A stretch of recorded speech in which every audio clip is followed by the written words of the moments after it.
When displacement law से पहले या आखिरी लॉ है इसमें, तो मैंने ये बताया कि जो आपका स्टीफन लॉ है वो बहुत इंपॉर्टेंट लॉ है, जो ये बताता है कि अगर किसी भी बॉडी का टेम्परेचर T है उसमें से एनर्जी बाहर निकलेगी निकलेगी सिग्मा इंटू टी की पावर 4।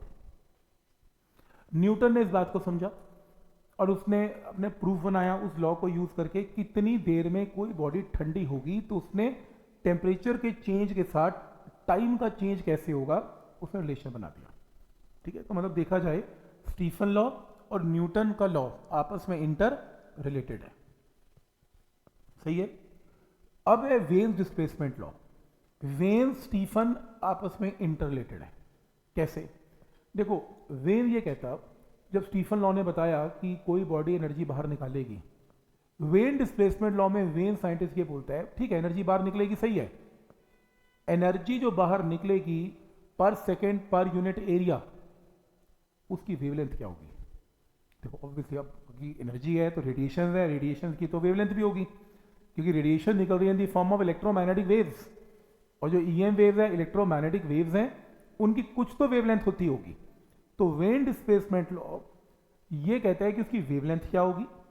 फिर वो ये क्वेश्चन पूछता है स्टीफन से कि जब कोई गर्म बॉडी को यहां रखा जाता है तो ऑब्वियसली वो हीट जो है, हीट उसमें से निकलती है, रेडिएशन की फॉर्म में सेक लगता है। तो तूने जब E is equal to sigma into T की पावर 4 निकाला, वो एनर्जी कौन सी निकाली? किसी इंस्टेंट पे निकाली कि तुमने ऐसे निकाला कि T टेम्परेचर डाउन हो रहा है तो एनर्जी भी डाउन हो रही है, ऐसा निकाला, या ये निकाला कि उस बॉडी में से टोटल हीट कितनी बाहर निकलेगी रेडिएशंस में। तो उसने इस चीज को और डिटेल में डिस्कस किया कि एनर्जी बाहर जो निकलती है वो कैसी निकलती है और उसकी वेवलेंथ के साथ क्या रिलेशन होता है। बहुत लोग यहां केमिस्ट्री लगाने की कोशिश करते हैं। मैंने पूछा दूसरे बैच में, कहता E is equal to H nu, तो E is equal to H C by lambda. भाई वो फोटोन्स के लिए लगता है, मत लगाना। अगर वो लगाते तो वेन्स ने क्या किया? कुछ भी ना। तो वेन्स ने ये बताया कि वो रिजल्ट इसमें मत लगाना। एक गर्म बॉडी कैसे रेडिएशन बाहर निकालती है, उसकी वेवलेंथ कैसे चेंज होती है, इसको समझो। ये स्टेटमेंट वाला लॉ पढ़ते रहेंगे, एक्चुअल रिजल्ट पे आओ। वेन्स ने ग्राफिकली एक बहुत इंपॉर्टेंट बात को समझाया। वेन्स ने यह समझाया कि अगर आपके पास y एक्सिस में ई लैम्डा का मतलब है एनर्जी एमिटेड पर second per unit area for a perfectly black body, बड़ा ही है ना परफेक्टली ब्लैक बॉडी। तो आप इमेजिन कर लें आपके पास एक परफेक्टली ब्लैक बॉडी है और उसमें से, और उसका टेम्परेचर उसने कई बार एक्सपेरिमेंट किया।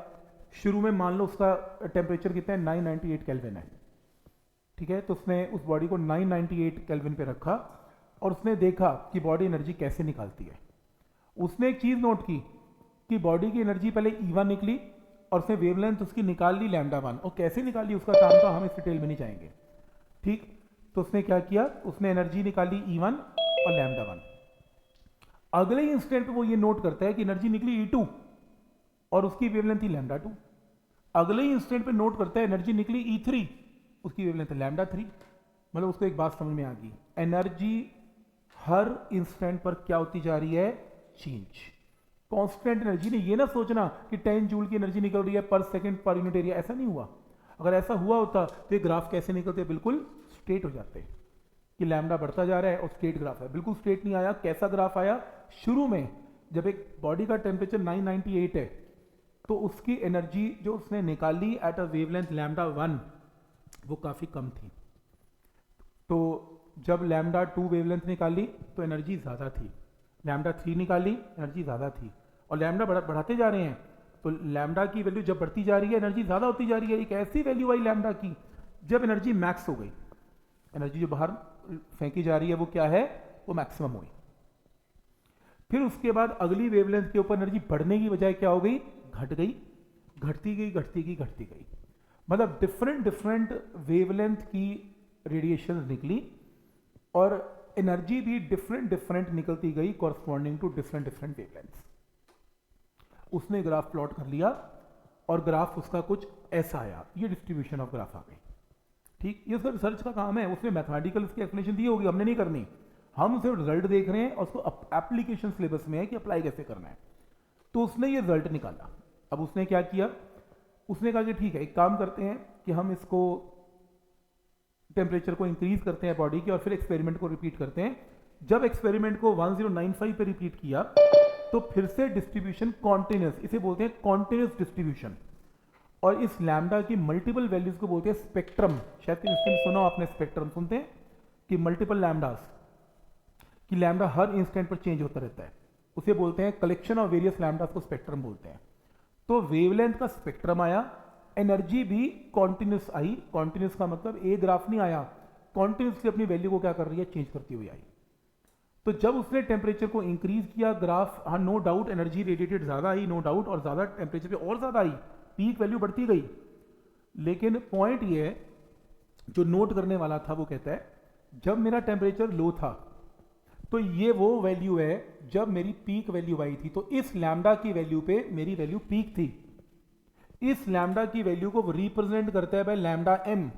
कई लोग पढ़ते हैं इसे मैक्सिमम लैम्डा, बिल्कुल भी नहीं, ये वो लैम्डा है जब एनर्जी मैक्स है। ये लैम्डा की मैक्सिमम वैल्यू नहीं है, ये वो लैम्डा है जब एनर्जी रेडिएटेड क्या है, मैक्स है। तो जब उसने टेम्परेचर को बढ़ाया, एक्सपेरिमेंट को रिपीट किया, तो उसका जो पीक आया वो जल्दी आ गया, यानी कि ये वो लैम्डा है जब एनर्जी रेडिएटेड क्या है, मैक्स है।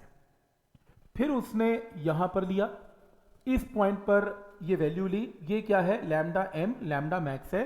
तो यानी कि इस लैम्डा की वैल्यू पे पीक वैल्यू रिसीव हो गई। फिर उसने टेम्परेचर और इंक्रीज किया तो यहां पर आया, और इंक्रीज किया तो यहां पर नोट करने वाली बात ये थी, इस चक्कर में मत पड़ना कि ऐसा क्यों हुआ था। मैं बताता हूं, आप सोचेंगे यार ये कैसे लोग हैं, ये कैसे सोचते रहते हैं कि ऐसा कौन सोचेगा, हम तो नहीं सोच पाते। कुछ तो साइंटिस्ट की एक बड़ी कॉमन ऑब्जर्वेशन होती है जिसके ऊपर वो काम करता है। और ऑब्जर्वेशन पता है क्या थी, एक लोहा गर्म हुआ, एक लोहे का पीस गर्म हुआ। लोहे का पीस जब गर्म होता है ना, सबसे पहले उसका रंग लाल हो जाता है, रेड। फिर उसके बाद वो रेडिश व्हाइट की तरफ जाता है। फिर उसके बाद बहुत गर्म होने पे लोहा बिल्कुल व्हाइट हो जाता है, बहुत हाई टेम्परेचर पे व्हाइट कलर हो जाता है। अब कलर चेंज हो रहा है, इसका मतलब कहीं ना कहीं रेडिएशन एनर्जी चेंज हो रही है, कहीं ना कहीं वेवलेंथ चेंज हो रही है, क्योंकि वेवलेंथ की वजह से कलर चेंज हो रहा है। तो ये ऑब्जर्वेशन थी उसकी कि कलर क्यों चेंज हो रहे हैं जब टेम्परेचर, क्योंकि डिफरेंट गर्म बॉडी के टेम्परेचर डिफरेंट होते हैं, और टेम्परेचर डिफरेंट होने का मतलब लैम्डा डिफरेंट है। वहां से इसको आइडिया आया कि इस तरीके से ग्राफ पर ऐसा डिस्ट्रीब्यूशन होता होगा। इंपॉर्टेंट, जब ये एक्सपेरिमेंट कर रहा था तो और देखो क्या इंपॉर्टेंट चीज निकली, जब टेम्परेचर बढ़ाता है, जब टेम्परेचर ज्यादा टेम्परेचर पे एक्सपेरिमेंट होता है तो जो पीक वैल्यू है जल्दी आ जाती है। देखो ये पूरा ग्राफ लेफ्ट शिफ्ट होता जा रहा है, इसकी पीक वैल्यू लेट आई थी, फिर और जल्दी और जल्दी और जल्दी, means come value of lambda पे, कम वैल्यू ऑफ लैम्डा पे, कम वैल्यू ऑफ लैम्डा पे, बहुत कम वैल्यू ऑफ लैम्डा पे। तो देखो इसकी पीक्स डिस्प्लेस हो गई। तो एक्सपेरिमेंट का नाम क्या है, वेन्स डिस्प्लेसमेंट लॉ। तो ये पीक कहां होती जा रही है, इस तरफ डिस्प्लेस होती जा रही है। हायर द टेम्परेचर, बहुत जल्दी पीक वैल्यू अचीव कर लोगे, कम वेवलेंथ पे पीक वैल्यू अचीव हो जाएगी, मतलब मैक्सिमम एनर्जी रेडिएट होगी वो कम लैम्डा के ऊपर रेडिएट होगी।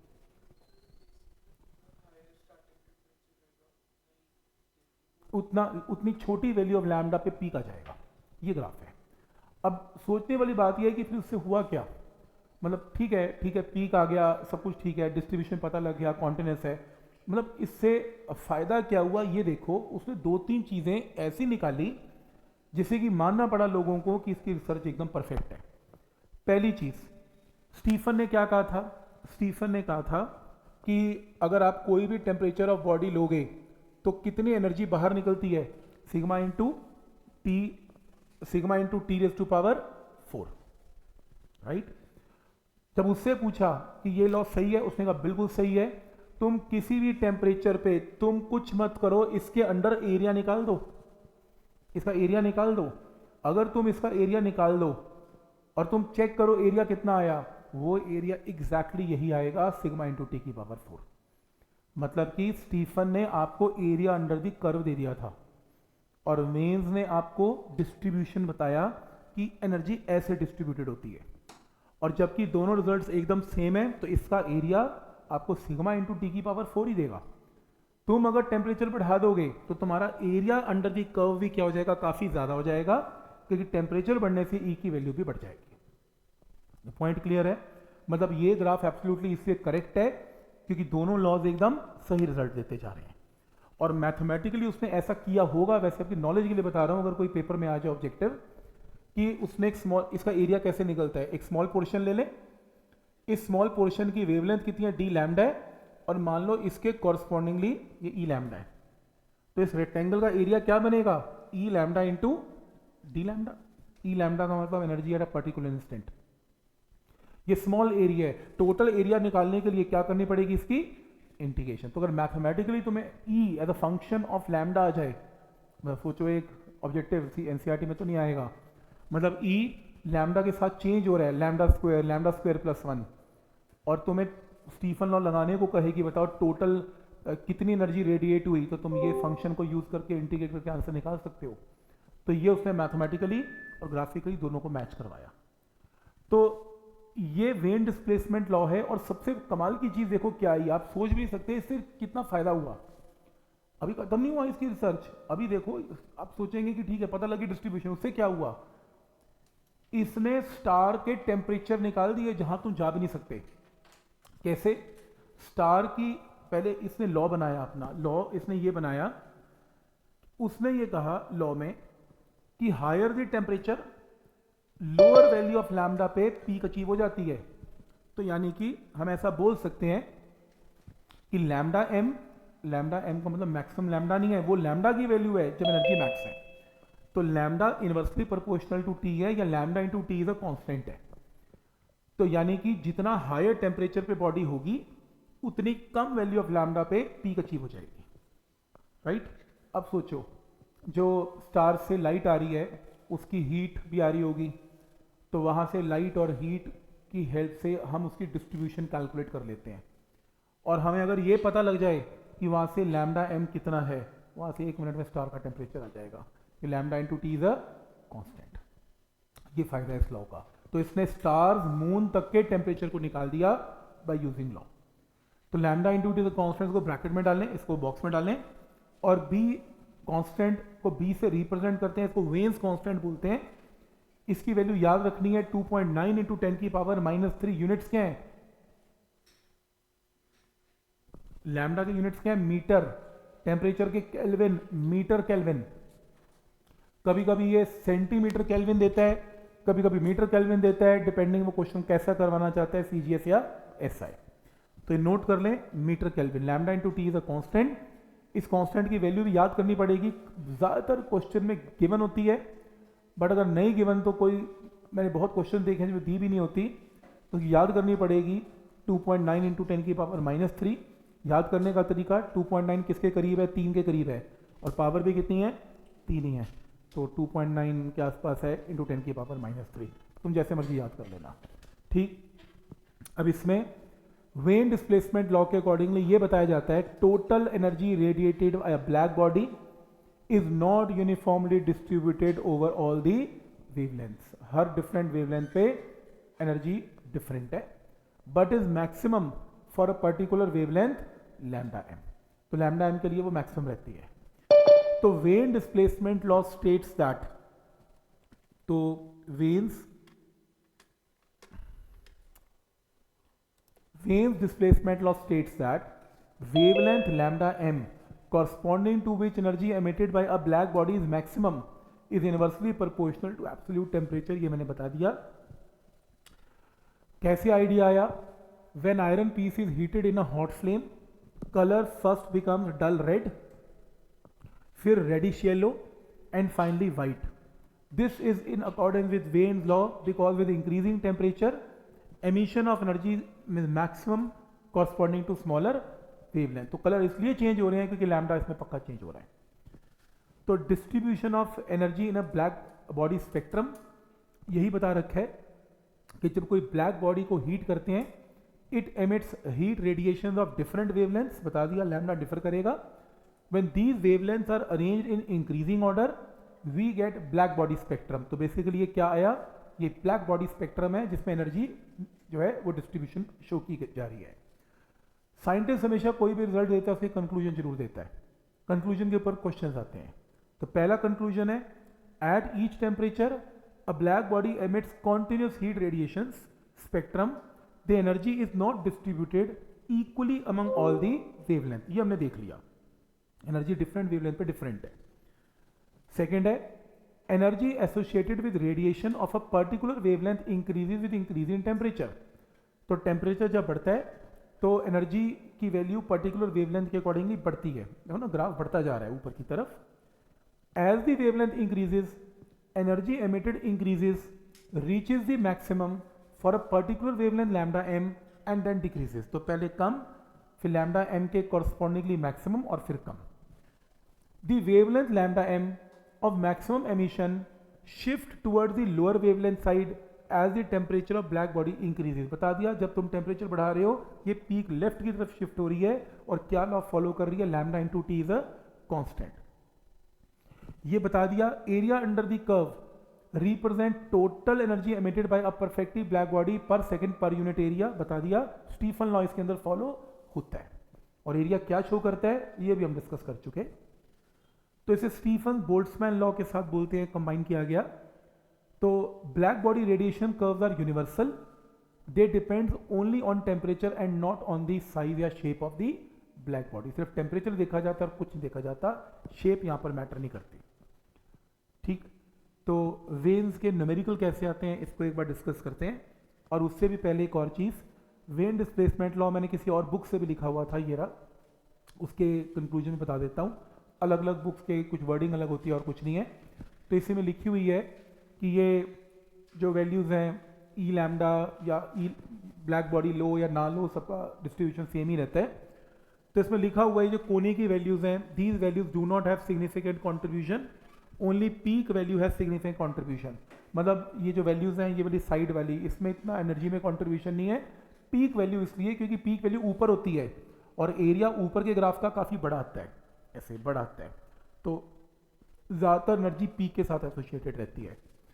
तो इसमें लिखा हुआ है radiation emitted by a body at temperature 300 kelvin has a significant contribution from wavelength about 9550 nanometre. वो कह रहे हैं कि अगर तुम्हारी बॉडी का टेम्परेचर कितना है 300 केल्विन के आसपास है, उसमें से जो रेडिएशन निकलती है उसकी एवरेज वैल्यू जो होती है वो 9550 नैनोमीटर है, जो किसके साथ मैच करती है, इंफ्रारेड रीजन।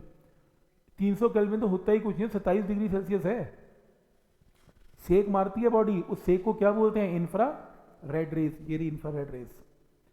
फिर वो कहता है कि अगर टेम्परेचर 1100 हो जाए तो कह रहा है कि radiation had a good contribution from red region of wavelength and object कैसा दिखता है, रेड, तो तुम्हें रेड कलर की वेवलेंथ के साथ मैचिंग दिखाई देगी।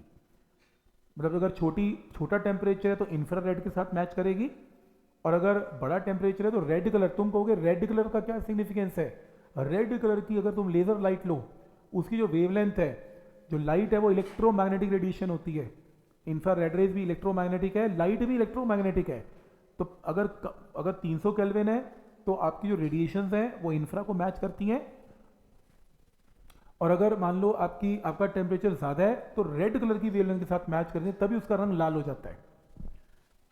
एट टेम्परेचर 3000 केल्विन पे radiation contains shorter wavelength and object appears white. तो ये ऑब्जर्वेशन भी कई बुक्स में गिवन है, तो ये भी मैंने इकट्ठी बता दिया आपको। ठीक।